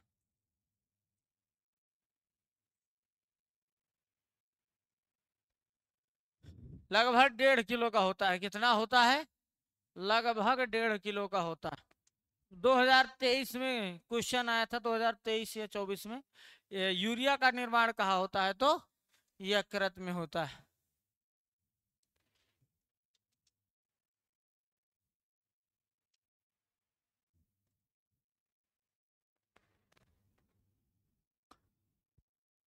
लिखो,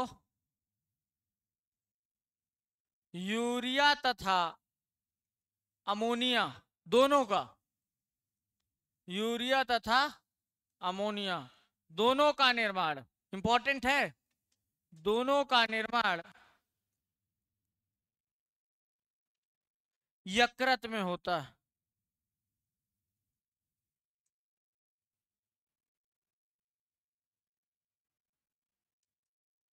अगला पॉइंट, हिपैरिन का निर्माण, हिपैरिन का निर्माण यकृत में होता है। हिपैरिन क्या है? एक प्रोटीन है। क्या है? प्रोटीन है जो रक्त में पाई जाती है। कहां पाई जाती है? रक्त में पाई जाती है, ब्लड में पाई जाती है। समझे कि नहीं? ये इसका निर्माण यकृत में होता है। ये रक्त को जमने से रोकता है, रक्त का थक्का नहीं बनने देता है। समझे कि नहीं? हिपैरिन, हिस्टामिन तथा सीराटोनिन।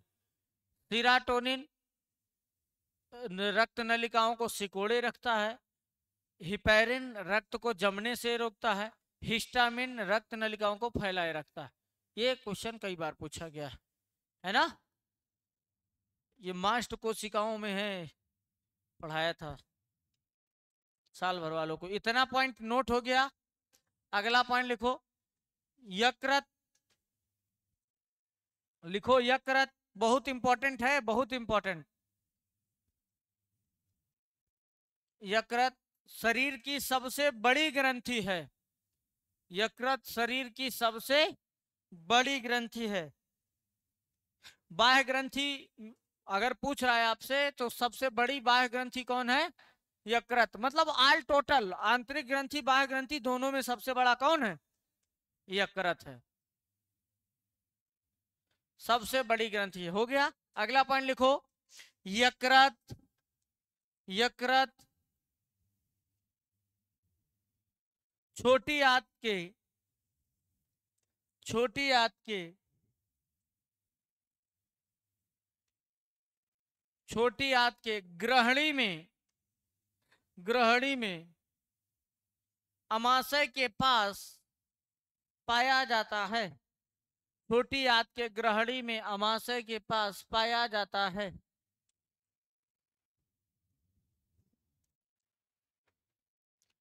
समझे कि नहीं? बोलो।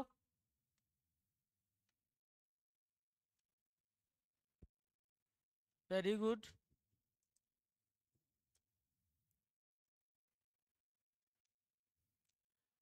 देखो ये सी टाइप का लग रहा है ना, ये वाला पोर्शन सी, अगर ऐसे करते हो तो यू है ना।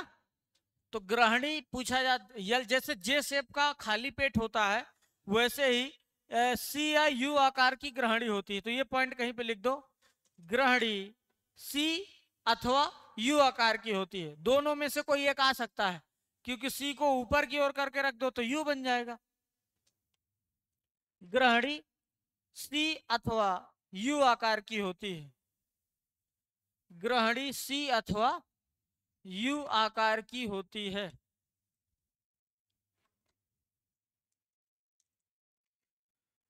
ये पॉइंट हो गया ना? अच्छा, चलो एक चीज और याद रखना, ग्रहणी में ही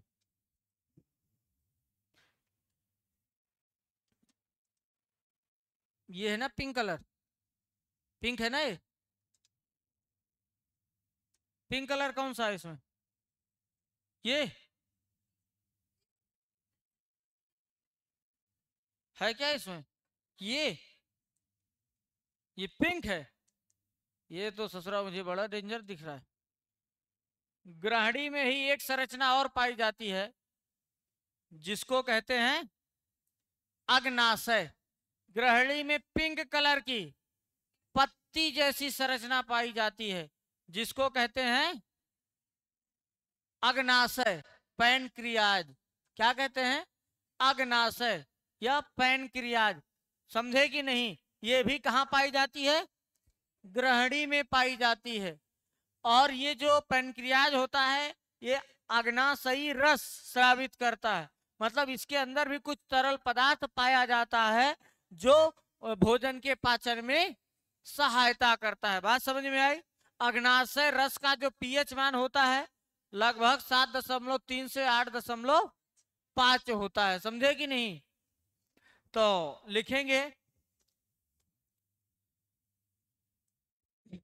लिखो, बनाओ बनाओ नहीं, बनाना कुछ नहीं, मैं बना रहा हूं इतना काफी नहीं क्या? समझ में तो सब आ रहा है ना? लिखो, छोटी आंत के ग्रहणी में, छोटी आंत की ग्रहणी में, छोटी आंत की ग्रहणी में पत्ती के आकार का या पत्ती नुमा, पत्ती नुमा लिख दो, पत्ती नुमा, पत्ती नुमा पिंक कलर का, पिंक कलर का अग्नाशय पाया जाता है, अग्नाशय पाया जाता है।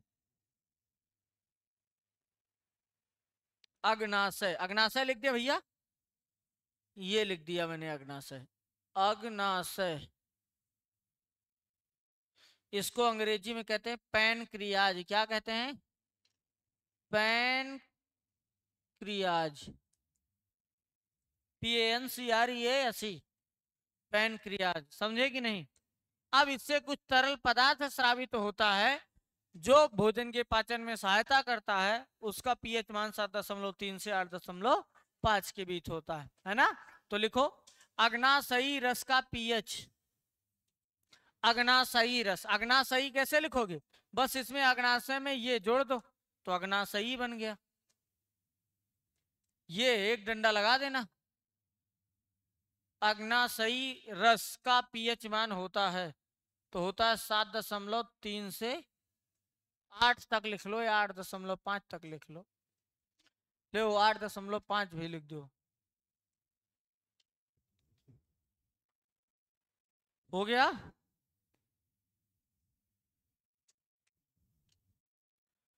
अब हेडिंग डालो पित्ताशय, ये पित्ताशय, ये वाला पित्ताशय, इसके बारे में भी कुछ हम लोग लिख लेते हैं ना।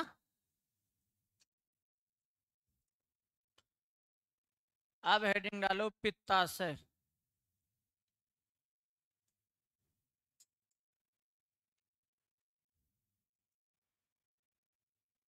पित्ताशय को कहते हैं गाल ब्लेडर। क्या कहते हैं? गाल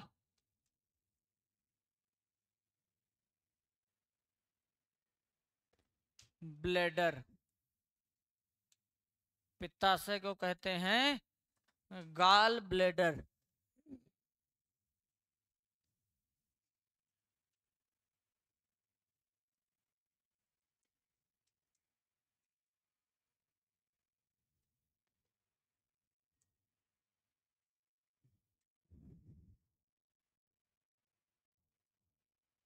अब लिखेंगे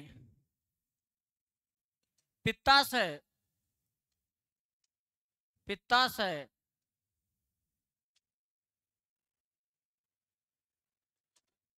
ग्रीन कलर का, यानी कि हरे रंग का, ग्रीन कलर का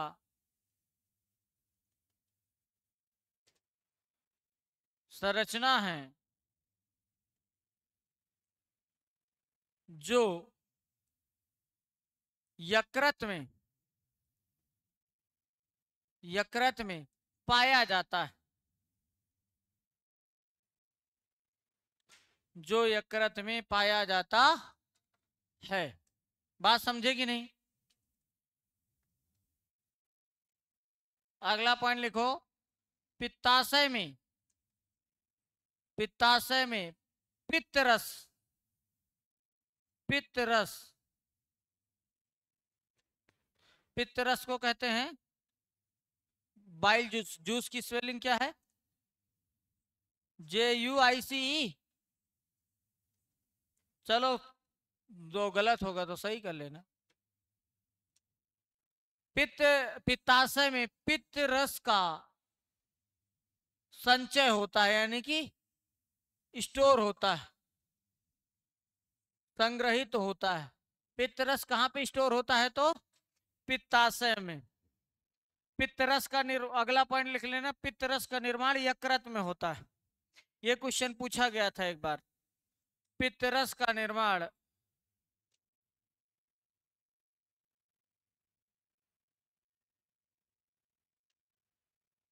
यकृत में होता है।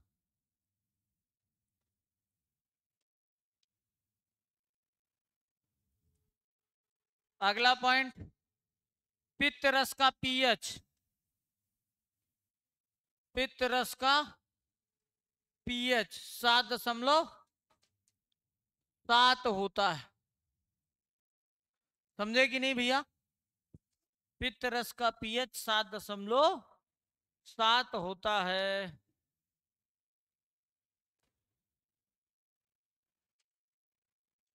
अगला पॉइंट, पित्तरस का कार्य, पित्तरस का कार्य वेरी वेरी इंपॉर्टेंट कार्य है इसका, इंपॉर्टेंट कर लो। पित्तरस का कार्य है वसा का एमल्सीकरण करना, वसा का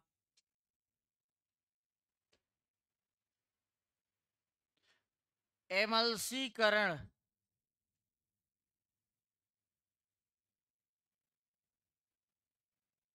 करना। 7.7 या 7.8 कुछ भी हो सकता है।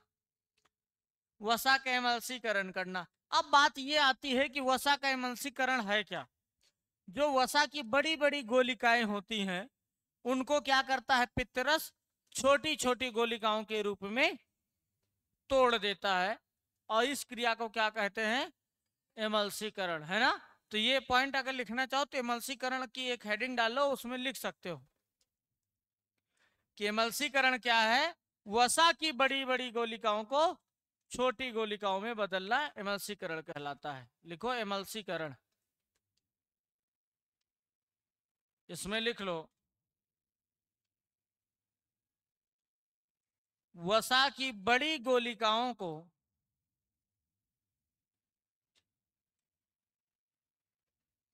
वसा की बड़ी गोलिकाओं को, अगर बड़ी हैं छोटी हो जाएंगी तो पाचन में सहायता रहेगा। वसा की बड़ी गोलिकाओं को छोटा करना क्या कहलाता है? एमल्सीकरण कहलाता है। वसा का एमल्सीकरण कहलाता है।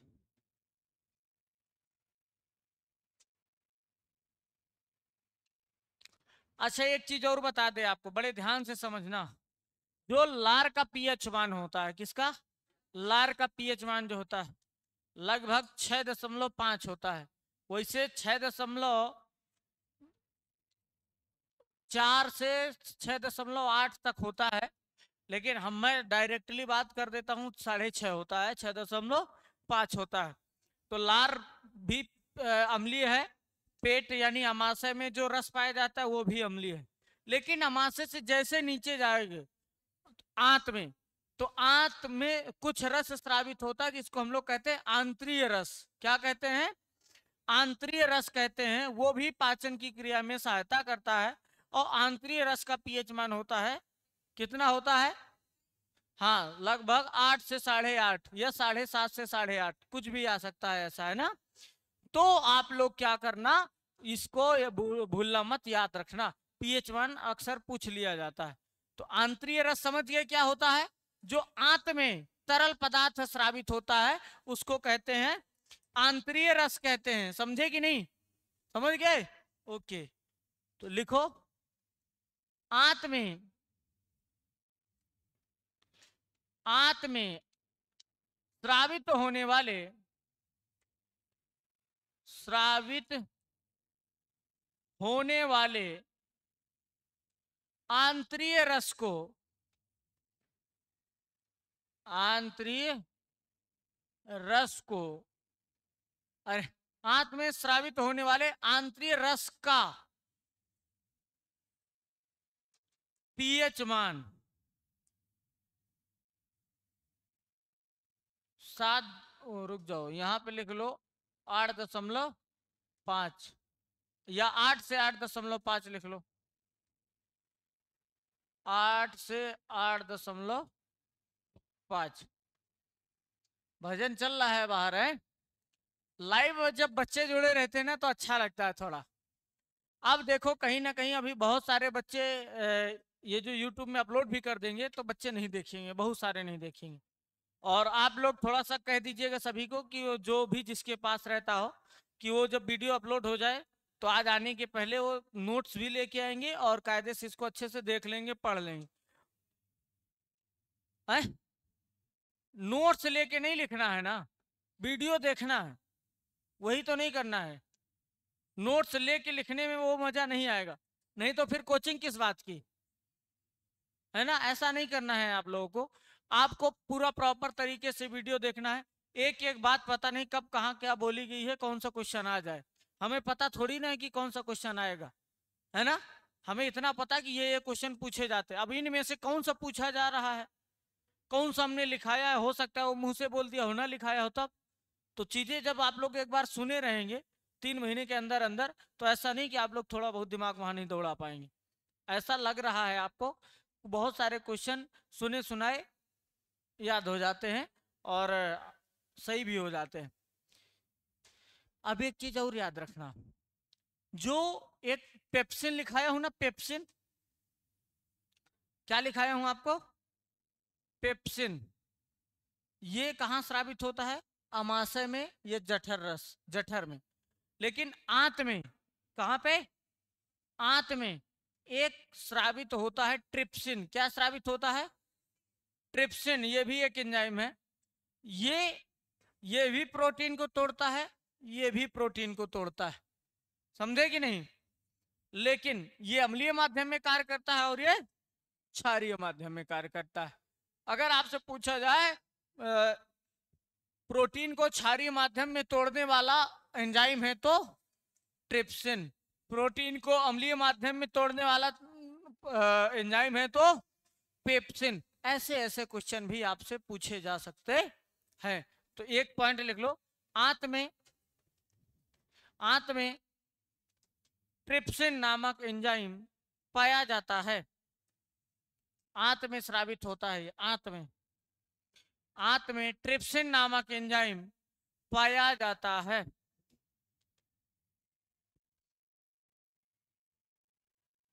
समझे कि नहीं। एक चीज याद रखना, जो ज्यादा दारू पीता है उसका लीवर जल्दी खराब हो जाता है, पता है ना आप लोगों को। हाँ, कोल्ड ड्रिंक भी मत पिया करो, कोल्ड ड्रिंक पीने वाले का लीवर सबसे जल्दी खराब हो जाता है। ज्यादा दारू पीने वाले का लीवर, अल्कोहल जो ज्यादा लेता है वो क्या नाम है उसका, लीवर कैंसर हो जाता है। क्या हो जाता है, लीवर कैंसर हो जाता है, समझे कि नहीं। Okay, very good. तो याद रखना दारू नहीं पीना। दारू वारू पिए तो सुबह सुबह नहीं पीना चाहिए, अगर पिए भी ना, कोल्ड ड्रिंक ज्यादा नुकसान करती है, दारू कम नुकसान करती है, देखा जाए सही मायने में। ये सर्वे उठा के देख लेना, कोल्ड ड्रिंक से ज्यादा लोग से कैंसर के शिकायत है, और क्या नाम है जो दारू है वो कम है। लेकिन सुबह सुबह आप जग के आओ, पता चले 2-4 पैक मार के आ जाओ क्लास लेने, तो तब जल्दी निपट जाओगे। दारू वारू शाम को पीना चाहिए, वो भी बढ़िया चखना के साथ में, है ना। पता चला नमक और बुकनू लगा के चाट रहे हो, पौआ पे पौआ लगाए जा रहे हो, नहीं। उसके लिए बहुत बढ़िया एकदम पनीर वनीर बना रख लो, काजू रख लो, बहुत सारा वो रख लो। ये कौन है भाई परेशान कर रहा है। अरे मैं बिजी हूँ, तुम 2 बार की फोन किए हो। ठीक, आ रहा हूँ तुरंत। चलो, थ्रेसरिंग हो रही है तो हमारे बिना थ्रेसरिंग नहीं हो पाएगी, अब तो हम उरे लेट जाएंगे, बता दिया कि थ्रेसरिंग हो रही। जब थ्रेसरिंग हो जाएगी तब पहुंचेंगे, और साथ में एक कोल्ड ड्रिंक का बॉटल ले जाएंगे तो इतने में खुश हो जाते हैं ये लोग, समझे कि नहीं, घूस दे देते हैं। तो ये बात समझ में आई। अब देखो, जो जो एंजाइम जहां जहां से स्रावित होता है ये आपको याद रखना पड़ेगा, याद रहेगा कि नहीं। अब कौन सा एंजाइम क्या तोड़ता है ये हम लोग कुछ लिख लेते हैं, समझे कि नहीं। ये यहाँ पे अभी हम लोग लिख लेते हैं। तो ये वेरी वेरी इंपॉर्टेंट है जो हम बात कर रहे हैं। तो सबसे पहले हम लोगों ने क्या पढ़ा था, टाइलिन, टाइलिन पढ़ा था ना। तो जो स्टार्च होता है, क्या होता है? स्टार्च होता है, यानी स्टार्च को हम लोग मंड कहते हैं कि नहीं? स्टार्च को कौन सा एंजाइम तोड़ता है? टाइलिन नामक एंजाइम तोड़ता है। टाइलिन नामक एंजाइम स्टार्च को तोड़ता है किसमें? माल्टोज प्लस डेक्सट्रीन में। अब ये भी आ सकता है, क्योंकि माल्टोज जो होता है ग्लूकोज के 2 अणुओं से मिलकर बना होता है। किसके अणुओं से? तो ऑप्शन में ये भी आ सकता है ग्लूकोज के 2 अणु प्लस डेक्सट्रीन। समझे कि नहीं? बोलो, याद रहेगा? हाँ, तो स्टार्च को तोड़ने वाला एंजाइम टाइलिन। एक चीज और याद रखना, भोजन का पाचन मुंह से ही स्टार्ट हो जाता है, कहते हैं ये, हम अक्सर पढ़ते आए। क्यों कहा गया है? क्योंकि भोजन में सबसे पहले जो कार्बोहाइड्रेट होता है, कार्बोहाइड्रेट वो कहां से पाचन उसका शुरू होता है? मुंह से, लारे से स्टार्ट हो जाता है। प्रोटीन नहीं मुंह में पचती है, वो तो आमाशय से स्टार्ट होती है, लेकिन कार्बोहाइड्रेट का पाचन मुंह से स्टार्ट हो जाता है। इसलिए कहते हैं कि भोजन का पाचन मुंह से स्टार्ट हो जाता है। समझे कि नहीं? अभी ये लिख लो कुछ पॉइंट, फिर एक आध लिखवा देंगे कौन सा पहले पाचन होगा, कौन जल्दी एनर्जी देगा, है ना? तो ये तो हो गया, ये वाला पॉइंट याद रहेगा। एक चीज और ध्यान दो, ये सब कार्बोहाइड्रेट हैं। क्या है? कार्बोहाइड्रेट है। कार्बोहाइड्रेट का मतलब होता है कि ग्लूकोज। ग्लूकोज सबसे छोटी यूनिट होती है कार्बोहाइड्रेट की। जैसे दीवार की सबसे छोटी यूनिट ईंट हो गई ना, तो अगर एक ईंट तो मोनोसेकेराइड, 2 ईंट तो डाइसेकेराइड हुआ। उसी प्रकार ग्लूकोज के एक अणु तो मोनोसेकेराइड, 2 अणु ग्लूकोज के डाइसेकेराइड, 2 से अधिक अणु ट्राइसेकेराइड, कह सकते हैं पॉलीसेकेराइड। समझे कि नहीं? तो जो स्टार्च होता है इसमें बहुत सारे ग्लूकोज के अणु होते हैं, इसलिए कहते हैं कि जो स्टार्च होता है कैसा होता है? पॉलीसेकेराइड होता है। तो अगर पूछेगा आपसे निम्नलिखित में से पॉलीसेकेराइड कौन है, तो स्टार्च। वो आपको Lalit sir saccharide, Lalit sir आपको पढ़ाएंगे, ये सब मैं बोल दूंगा, उनको मैटर दे दूंगा। क्या नाम है, विटामिन पढ़ाया है ललित सर ने? बढ़िया से मजा आ गई। विटामिन की खोज किसने की थी? फंक ने। फंक ने नहीं की थी, एनआई लूनिन ने की थी। पर कोई बात नहीं, क्योंकि अलग अलग किताब है ना, तो एनसीईआरटी फंक कहती है, तो फंक उन्होंने इसीलिए लिखा दिया, तो फंक ही याद कर लो, कोई बात नहीं है। तुमने फंक पढ़ा है ना, लेकिन हमने एनआई ल्यूनिन पढ़ा है डॉक्टर एमपी कौशिक में। गलत नहीं है, वो जानी मानी बुक है, पर आजकल एनसीईआरटी का मानता है ज्यादा दी जा रही। तो ये पॉलीसेकेराइड है। और ग्लूकोज क्या होता है? मोनोसेकेराइड, क्योंकि ग्लूकोज ही तो सबसे छोटा कार्बोहाइड्रेट होता है। लेकिन माल्टोज कैसा होगा? डाइसेकेराइड, क्योंकि माल्टोज में 2 ग्लूकोज है ना। बोलो भाई। तो इसलिए अगर पूछे कि डाइसेकेराइड कौन है, तो माल्टोज डाइसेकेराइड। मुझे लगता है कि ये ना लिखाऊं यहाँ पे, नहीं दिमाग खराब हो जाएगा आप लोगों का, कि लिखा दे। और ये जो डेक्सट्रीन होता है ये मोनोसेकेराइड होती है, मतलब इसमें केवल एक ही ग्लूकोज पाया जाता है, मोनोसेकेराइड होता है, मोनोसेकेराइड। हो गया इतना। एक तो ये हुआ।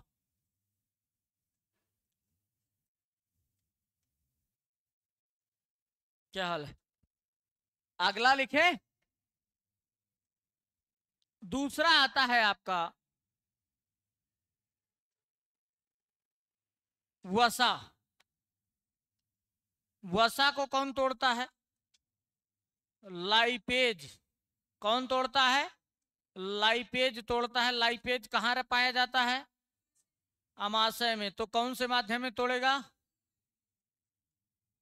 अम्लीय माध्यम में। अम्लीय माध्यम में। अब बताओ, ये अम्लीय अम्लीय लिखोगे तो जो नोट्स लेके लिख लेगा उसको समझ में आएगा? कि यहाँ लाइपेज, यहाँ अम्लीय, यहाँ माध्यम, पता नहीं का लिख दिया मास्टर। लेकिन आपने सुन लिया है कि वसा को लाइपेज तोड़ देगा अम्लीय माध्यम में, समझे कि नहीं। और किस किस चीज में, glycerol plus fatty acid, fatty acid को कहते हैं वसीय अम्ल, समझे कि नहीं। ये अमाशय में टूटता है। इसके बाद अगर हम बात करें प्रोटीन की, किसकी बात करें, प्रोटीन की, तो प्रोटीन को कौन तोड़ेगा, पहले पेप्सिन बात करेंगे। क्यों, क्योंकि पेट में पेप्सिन पाया जाता है ना, पेप्सिन किसमें, अम्लीय माध्यम में, अम्लीय माध्यम में, अम्लीय माध्यम में किस किस चीज में तोड़ेगा, पेप्टोन्स प्लस प्रोटियोजेज। इसके बाद अगर हम बात करें फिर से, क्षारीय माध्यम में प्रोटीन को तोड़ेगा, कौन तोड़ेगा,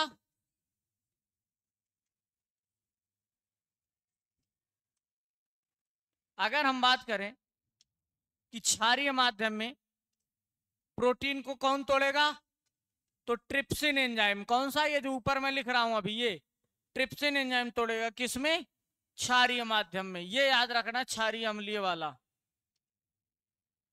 क्षारीय माध्यम में। और किस किस चीज में, केवल पॉलीपेप्टाइड में, पॉलीपेप्टाइड, क्योंकि पेप्टाइड बंध पाया जाता है ना प्रोटीन में, हाँ, तो पॉलीपेप्टाइड।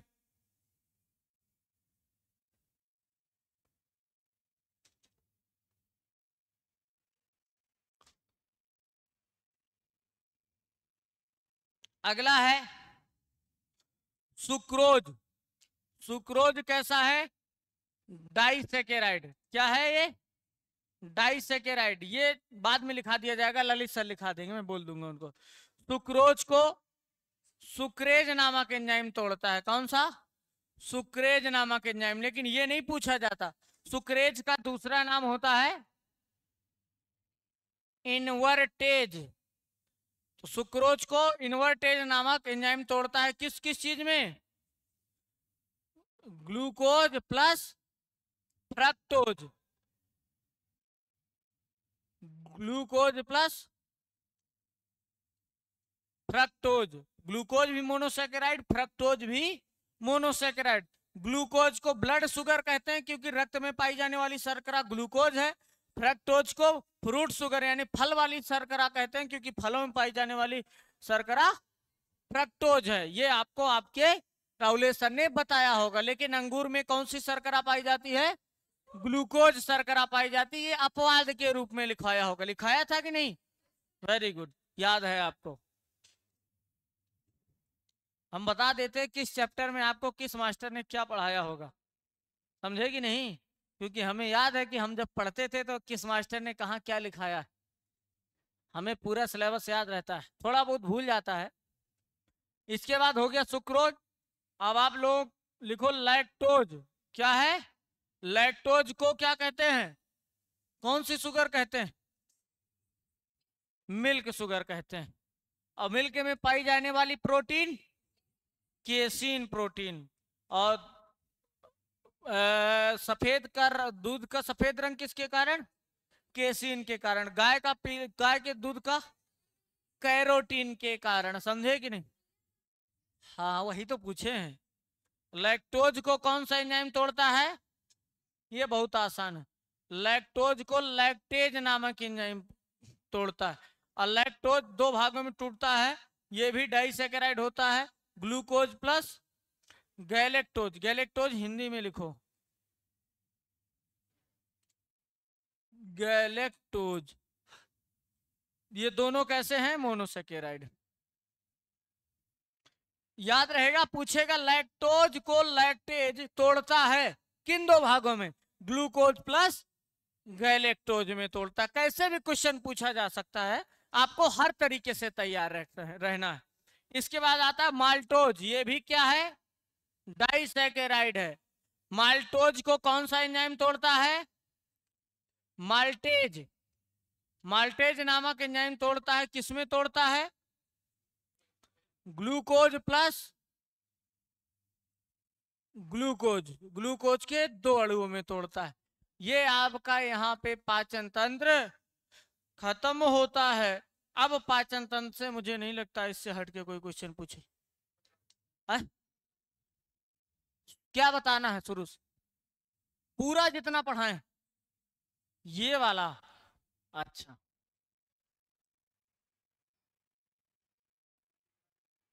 अरे रुक जाओ, लिख लेना, बड़े ध्यान से समझो पहले। एक तो ये बड़ा डेंजर है, देखो भोजन का पाचन का मतलब ये होता है कि भोजन बड़े फार्म में होता है तो उसको छोटे टुकड़ों में डिवाइड करना। तो क्या होता है, हमारे शरीर में बहुत सारे एंजाइम पाए जाते हैं जो भोजन के बड़े अणुओं को छोटा कर देते हैं, समझे कि नहीं? तो एक स्टार्च होता है, मंड, हम लोग जो खाते हैं स्टार्च, गेहूं खा लिया आपने, ये सब क्या है, स्टार्च ही तो है। आपने ब्रेड खा लिया, आलू खा लिया, सब स्टार्च है। तो ये स्टार्च के रूप में हमारी कोशिकाओं के अंदर नहीं घुस पाएगा, इसको ग्लूकोज में बदलना पड़ेगा धीरे धीरे। ये स्टार्च से माल्टोज में टूटा, माल्टोज फिर ग्लूकोज में टूट जाएगा, ऐसा होता है कि नहीं? इसको हटा लो। तो स्टार्च को एक एंजाइम होता है टाइलिन, ये क्या करता है, इसको 2 भागों में तोड़ देता है, माल्टोज प्लस डेक्स्ट्रिन में, समझे कि नहीं? क्वेश्चन पूछेगा स्टार्च को तोड़ने वाला एंजाइम कौन है, तो टाइलिन। एक क्वेश्चन ये, टाइलिन स्टार्च को किन किन भागों में तोड़ता है, तो माल्टोज प्लस डेक्स्ट्रिन में तोड़ता है। वो बात समझ में आई? सेम कंडीशन यहाँ पे, वसा को कौन तोड़ेगा, लाइपेज तोड़ेगा। कहां पर, अम्लीय माध्यम में। क्यों अम्लीय माध्यम है, क्योंकि लाइपेज पेट में पाया जाता है, जठर में पाया जाता है, और जठर रस का जो पीएच मान होता है वो 1.5 से 3.5 होता है। आपको पता है कि 7 से कम पीएच मान का मतलब अम्लीय, और 7 से ज्यादा क्षारीय है, समझे कि नहीं? तो ये अब पूछेगा कौन तोड़ा, लाइपेज। किसमें तोड़ा, ग्लिसरॉल तथा वसी अम्लों में तोड़ा। अब बात करें अगर प्रोटीन की, तो प्रोटीन को सबसे पहले कौन तोड़ता है, पेप्सिन, जो कि अमाशय में निकलता है। अमाशय का पीएच अम्लीय होता है, इसलिए कहते हैं अम्लीय माध्यम में काम करता है ये। और किसमें, किसके, पेप्टोन्स तथा प्रोटियोजेज में तोड़ता है। तो ये तो नहीं पूछा जाता किसमें तोड़ता है इसका, लेकिन इतना याद रखना, प्रोटीन को तोड़ने वाला एंजाइम पेप्सिन है अम्लीय माध्यम में। क्षारीय माध्यम में प्रोटीन को तोड़ने वाला एंजाइम ट्रिप्सिन है, समझे कि नहीं? इतना कम से कम याद रहेगा इन दोनों में, इतना तो याद रख लोगे ना, वो इतना डेंजर नहीं पूछेगा। यहाँ पे भी पूछेगा लाइपेज को कौन तोड़ता है, वो वसा को कौन तोड़ता है, तो लाइपेज तोड़ता है। ये याद रहे चाहे ना याद रहे, लेकिन ये याद होना बहुत जरूरी है, कॉमन चीजें हैं। अब ये हो गया। यहाँ पे सुक्रोज का याद रखना, सारी चीजें। सुक्रोज का सरल भी है, सुक्रोज को इन्वर्टेज, इसी का दूसरा नाम है सुक्रेज नामक एंजाइम ग्लूकोज प्लस फ्रक्टोज में तोड़ देते हैं। ये क्या है, शक्कर है, शुगर है, बस नाम है अलग अलग, समझे कि नहीं, बोलो? हाँ। इसके बाद लैक्टोज को, जो कि दूध में पाई जाने वाली शुगर है, लैक्टेज नामक एंजाइम ग्लूकोज प्लस गैलेक्टोज में तोड़ देता है। इसके बाद माल्टोज को माल्टेज नामक एंजाइम ग्लूकोज प्लस ग्लूकोज में बांट देता है। माल्टोज किसमें पाई जाती है, अनाजों में पाई जाने वाली शर्करा। गेहूं में कौन सी शक्कर पाई जाती है, शुगर, माल्टोज शुगर पाई जाती है, याद रहेगा है? बस यही तो लिखाया हूं, और क्या लिखाया हूं, लिख लो खटाक से। इसके बाद 2-4 लाइन और लिख के फिर चला जाए हम लोग, हैं? क्या हुआ, रेनिन रहने दो, क्या हुआ, कहा, मतलब बिटिया यहाँ पे ग्लूकोज क्यों लिखा, क्योंकि माल्टोज 2 ग्लूकोज से मिलकर बना है, इसलिए 2 लिख दिया। लेकिन ऊपर लैक्टोज 1 ग्लूकोज और 1 गैलेक्टोज से मिलकर बना है, इसलिए ये लिख दिया, समझे कि नहीं? अगर हम यहाँ पे इसको काट देंगे, यहां से खोल देंगे तो दो भागों में डिवाइड हो जाएगा, एक ये बोतल और ये ढक्कन, समझे कि नहीं। अगर हम बीच से इस बोतल को काट देंगे, आधी बोतल इधर आधी बोतल इधर, तो यहाँ पे दो ग्लूकोज हैं, इसलिए दो ग्लूकोज में लिख दिया हमने। तो बहुत ज्यादा कंफ्यूज हो जाते हो, है ना। हो गया इतना। अब कुछ इंपॉर्टेंट फैक्ट्स हैं वो हम लोग लिखेंगे, है कि नहीं। तो लिखो, सबसे पहले लिखो कार्बोहाइड्रेट। क्या लिखोगे, ऐसे हेडिंग कुछ नहीं डालना है, तीनों लिख लो एक लाइन से। कार्बोहाइड्रेट ये न्यूट्रिएंट पोषण है, पोषण। कार्बोहाइड्रेट दूसरा आएगा, वसा तीसरा आएगा, प्रोटीन। इन तीनों को कहते हैं मैक्रोन्यूट्रिएंट्स। क्या कहते हैं, मैक्रो न्यूट्रिएंट्स, मतलब कि बृहद पोषक। क्या है ये, बृहद राहत मत लिखो, कि लिखोगे बृहद पोषक पदार्थ, मतलब कि इनसे हमें अधिक मात्रा में ऊर्जा मिलती है, इसलिए इनको बृहद पोषक तत्व कहा गया है, माइक्रो न्यूट्रिएंट्स कहा गया है, समझे कि नहीं। अब पूछे इन तीनों में से सबसे जल्दी ऊर्जा किससे मिलेगी, तो सबसे जल्दी ऊर्जा किससे मिलेगी, ये आप अपनी भाषा में लिख लेना कि सबसे जल्दी ऊर्जा मिलेगी किससे, कार्बोहाइड्रेट से, ये मैंने लिख दिया। और यहां सबसे बाद में, सबसे बाद में ऊर्जा मिलेगी, सबसे बाद में, मतलब अगर बाद में ऊर्जा मिलेगी,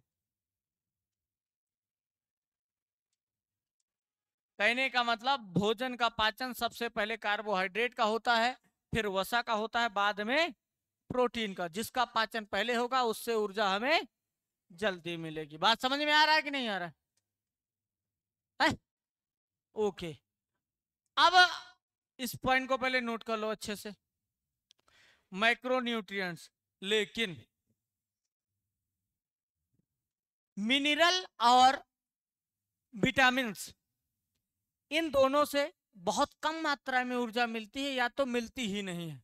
आपको ललित सर ने लिखाया होगा विटामिन से ऊर्जा नहीं मिलती है, विटामिन हमको रोग प्रतिरोधक क्षमता यानी इम्यूनिटी पावर प्रदान करते हैं। जल में घुलनशील विटामिन बी कॉम्प्लेक्स तथा सी होगा, वसा में घुलनशील विटामिन ए डी ई के होगा।